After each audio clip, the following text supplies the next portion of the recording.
네페시는 이 고대 유대인들이 히브리인들의 그 인간에 대한 평가, 인간은 누구인가라고 했을 때 인간을 네페시라고 했어요. 네페시는 육체와 정신과 영혼이 일체된 존재를 네페시라고 했어요.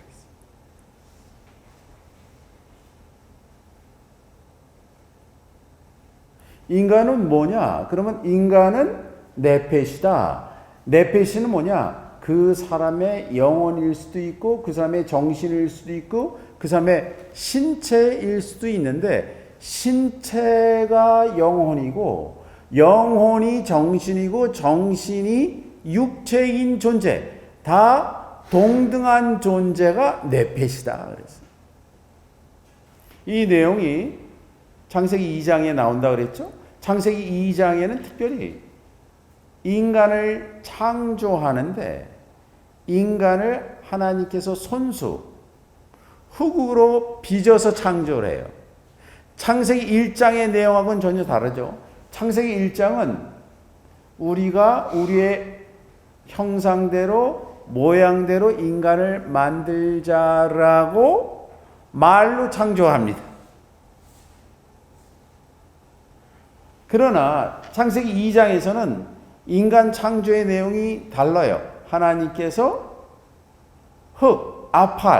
흙을 손으로 뜨셔서 조형을 만드시고 거기에 코를 만드시고 코 안에 숨을 불러 넣었다라고 나와요. 여기 이제 코라는 단어가 나오는데 이 코가 아프라는 히브리 단어 있는데 이 아프라는 단어가 코이면서 얼굴이란 뜻이에요. 이 코를 통해서 하나님의 영이 인간한테 들어왔대라는 거예요. 코를 통해서 영이 들어오니까 인간이 비로소 흙이 뭐가 됐느냐? 살아있는 존재가 되었다. 살아있는 네페시가 되었다. 살아있는 그 자신이 되었다. 그때 등장하는 살아있는 존재, 생명이라고 보통 번역되는데 거기 생명이라고 번역된 데가 첫 번째 나오는 단어가 네페시고 뒤에 등장하는 것이 하이야라는 단어예요. 네페시 하이야. 생명이 되었다. 그래서 네페시라는 것은 무슨 뜻이냐? 단순히 영이 아니라 육체와 정신과 영혼이 일체된 존재입니다. 제가 이제 네페시 의미를 이렇게 고민하다가 생각난 그 구절이 니체의 짜라슈스트라는 이렇게 말했다에 등장하는 그 에세이가 있어요. 이게 첫 번째 책 중에 뭐가 나오냐면 육체를 경멸하는 자들에 관하여라는 섹션이 있어요. 그래서 니체가 19세기에 들어와서 이전까지 진행되어 온 서양 철학과 그리고 그리스도교에 대한 비판을 육체를 경멸하는 자들에 관하여에서 말하고 있어요. 그래서 서양에서는 완벽한 형태가 이데아의 세계에 있고 우리가 사는 이 세계에는 불완전한 형태만 존재한다라고 했어요. 그것이 그 유명한 플라톤의 이데아론입니다. 아름다움이라는 완벽한 형태는 저 너머의 세계가 있고 예술가를 통해서 아름다운 집, 아름다운 물건을 만드는 것은 아름다움이란 완벽한 이데아에 대한 이미테이션일 뿐이다. 모사품일 뿐이다 해서 우리가 살고 있는 이 세계를 폄하해 왔어요. 이 플라톤의 생각을 대중들한테 전파해서 대중의 종교가 된 것이 사실 바울에 의한 그리스도교라고 할 수가 있어요. 이 세계보다는 천국, 우리가 살고 있는 이 장소보다는 저 장소에 대한 희고, 잠시 사는 인생이 아니라 영원히 살 곳에 대한 열망으로 1세기 기독교가 대중들의 마음을 사로잡았어요. 그래서 니체가 그리스도교를 뭐라고 말했냐면 신에 대한 그림자다. Shade of God이라고 그랬어요. 플라톤 철학에서 말하는 이데아의 세계를 그리스도께서는 천국이라고 말을 했고, 그것이 신에 대한 그림자로 등장하면서 니체는 신에 대한 그림자가 20세기에 본격적으로 등장할 것이다 라고 예언을 했어요. 20세기에 등장한 신의 그림자가 바로 국가다 그랬어요. 융이 국가가 20세기에 등장한 새로운 우상이며 신에 대한 그림자인데, 그것이 개인이 아니라 공동체를 강조하는 정치 형태인 전체주의, 공산주의, 사회주의가 바로 신에 대한 그림자다라고 경고하게 이르렀거든요.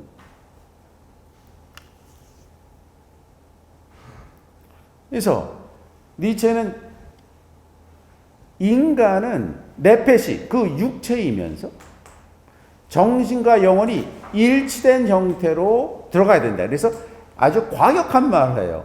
인간에게 영혼이란 인간의 육체에 살고 있는 어떤 것에 대한 명칭에 불과하다. 그러니까 그 사람의 자세나 그 사람의 자신의 몸의 단련이 그 사람의 영혼의 수준이고 정신의 수준이다 라고 말을 하는 거죠. 네페시가 바로 그런 거예요. 네페시는 보통 영이라고 번역을 해요. 그런데 이 영이 아니라 네페시는 사이코소매틱, 그래서 체, 덕, 지 전체 합쳐진 형태가 네페시.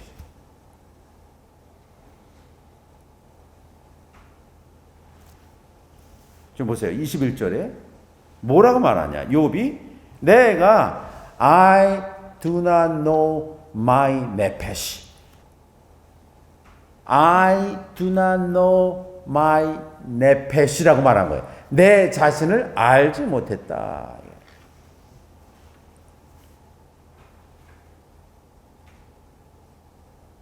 이 안다라는 단어도 히브리 단어는요, 추상적인 단어다 할지라도 물질적인 의미가 있어요. 여기에 등장하는 안다라는 단어가 있어요. I do not know. 야다라는 단어가 있는데, 야다라는 단어는 사실 물질적인 단어예요. 야다라는 단어가 처음 등장한 건 창세기 3장일 겁니다.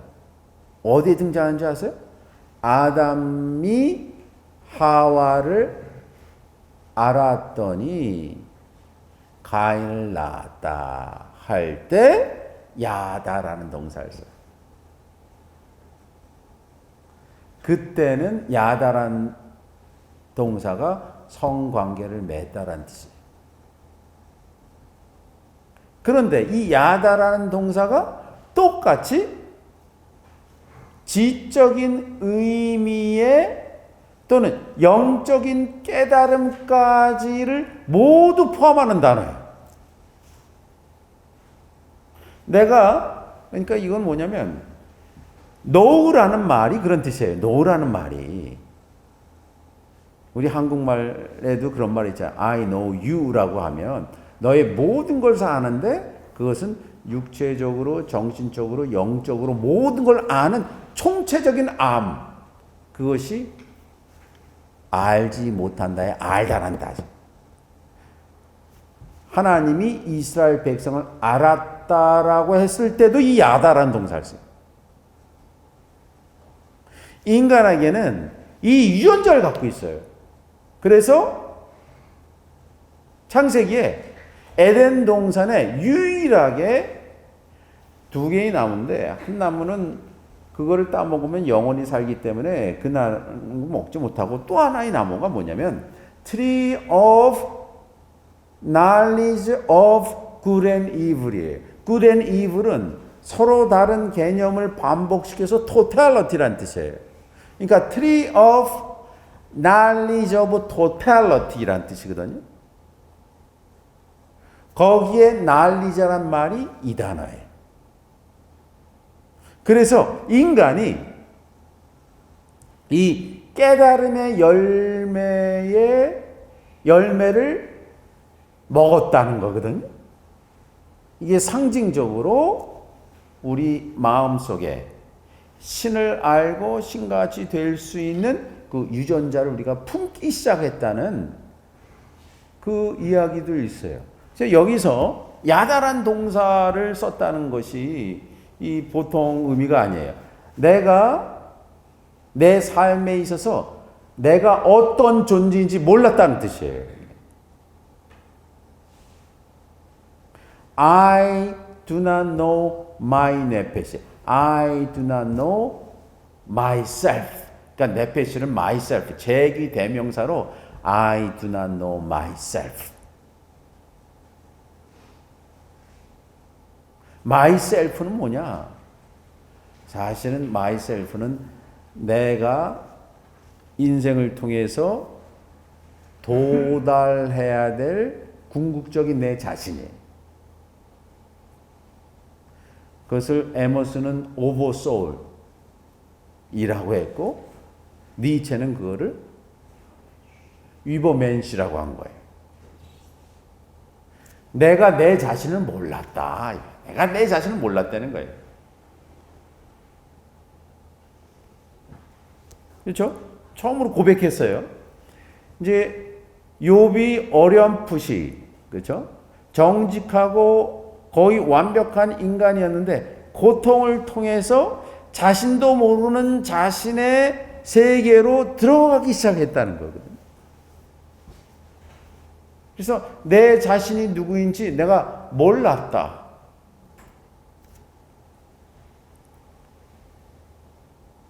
그리고 나는 내가 되어야 될 내 존재를 경멸한다. 왜 경멸하는 단어를 썼을까? 왜냐하면 내 자신을 알아가는 과정이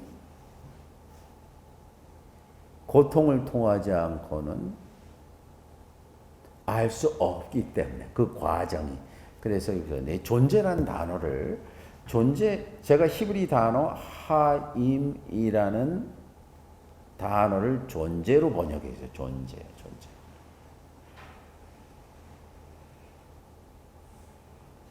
그러니까 고대 이스라엘 사람들한테 라이프라고 그러면 라이프가 원이 아니래요.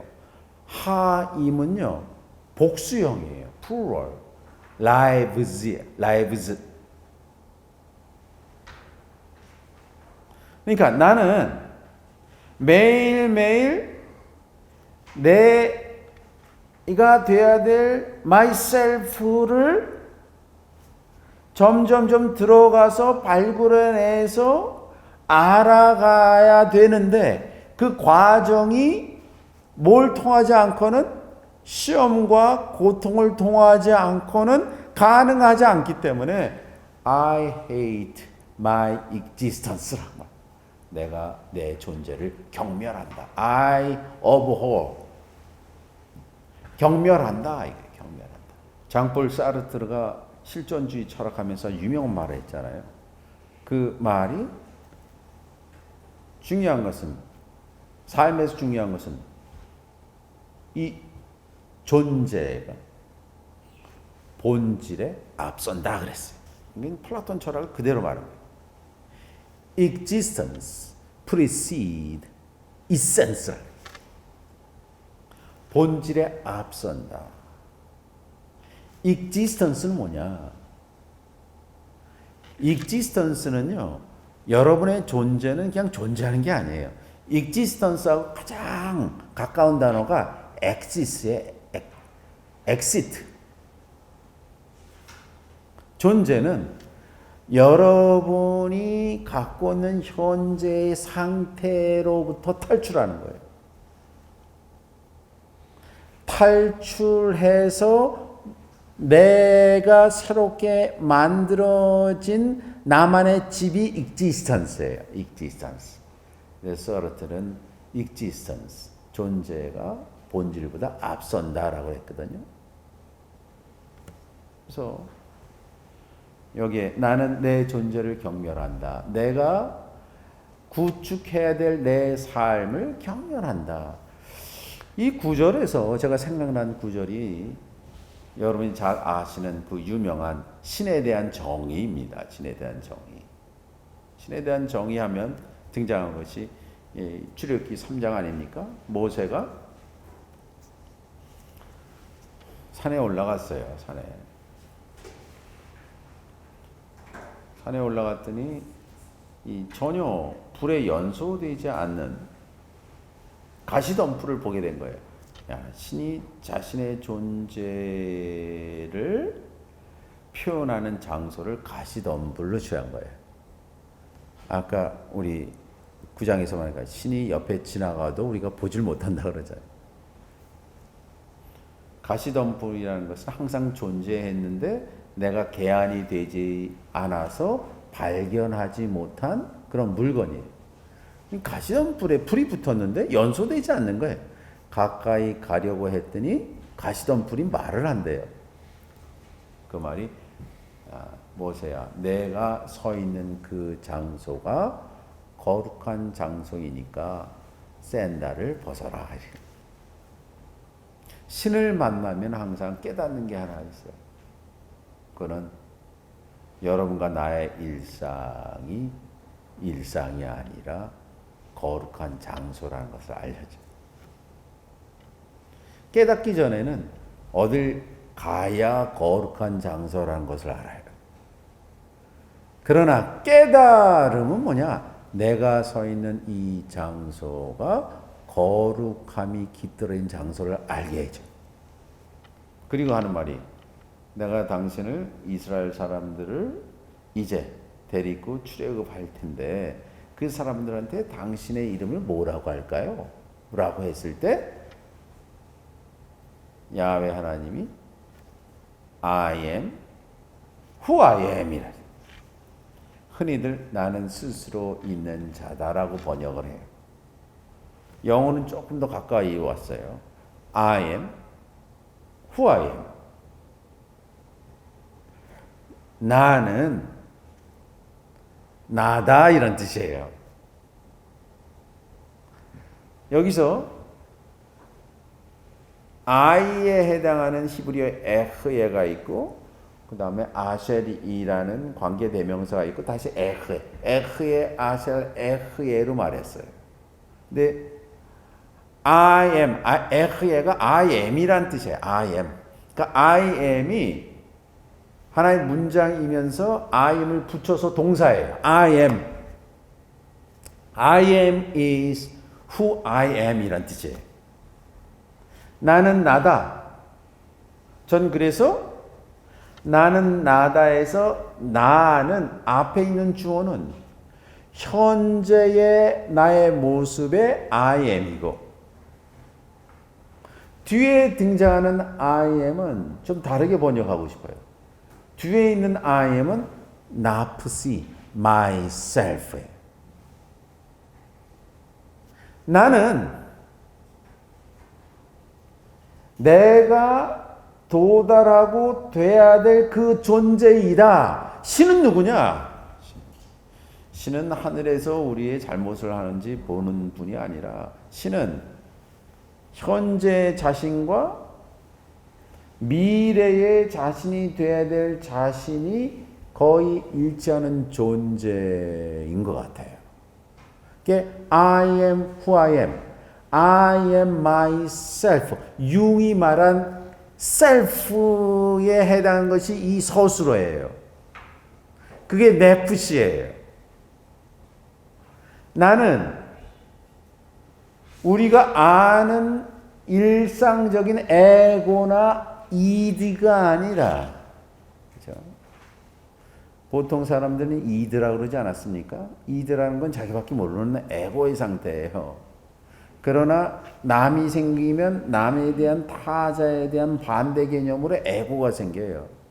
그러나 에고 상태를 넘어선 상태를 셀프라고 하고, 이걸 니체도 사용하고 융도 사용했는데, 이 셀프라는 것은 나를 넘어선 슈퍼 에고에 해당하는 거거든요. 그것이 나는 나를 모르겠다는 네프시이고, 두 번째 단어는 내 존재, 내가 되어야 될 그 존재에 가는 길이 인생에서의 역경과 지난 세월의 나의 고통이기 때문에 내가 그 존재를 경멸한다라고 말하는 것 같아요.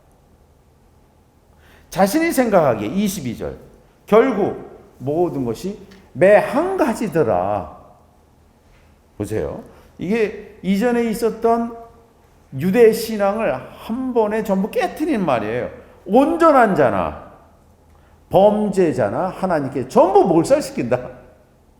이 온전한 자가 이 탐이란 단어를 썼어요. 완벽한 자, 신앙적으로 완벽한 자나, 여기 두 번째 러샤임 범죄자는 사회의 무리를 일으키고 누구나 범죄, 도덕적, 윤리적으로 사회 파괴 전 범죄자나 하나님은 둘 다 몰살시키더라 라는 것이 현재 욥의 판단입니다.